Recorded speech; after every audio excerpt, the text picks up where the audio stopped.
Hi, I'm Scott Schweitzer. I'm with Achronix, and I'm the Director of Product Marketing for SmartNICs.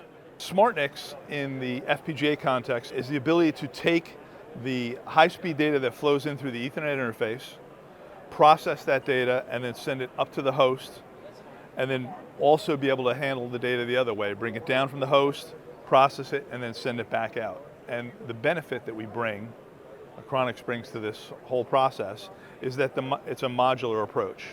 We use 5 different modules within the FPGA that are all relocatable and dynamically placeable, so that if a customer says, hey, I just want to deal with network packets, then they would only have 2 modules. If they said, I want to deal with network flows, which is a higher level of management, then they'd use all 5 blocks. And then they can also latch in customer logic at the bottom, and we leave anywhere from a half to possibly as much as 3/4 of the chip available for the customer to put their own programming and logic into.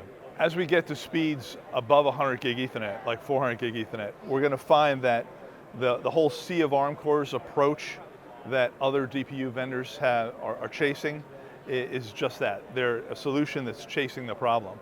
With an FPGA in a SmartNIC or a DPU, what we can do is we can easily scale the number of logic blocks dynamically to follow the load, and we can, in that way, introduce not only scale, but also more functionality over time. And we're not constrained.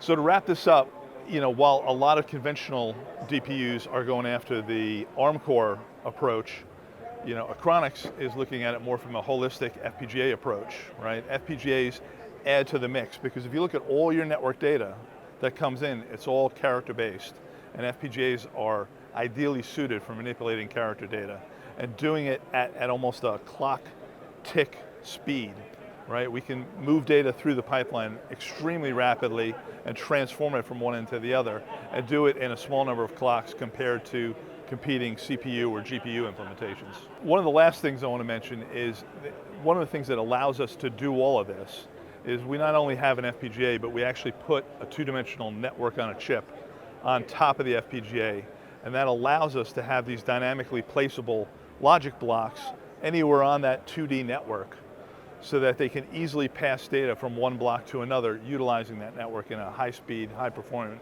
function. And that gives us flexibility that other FPGA vendors don't have in this market.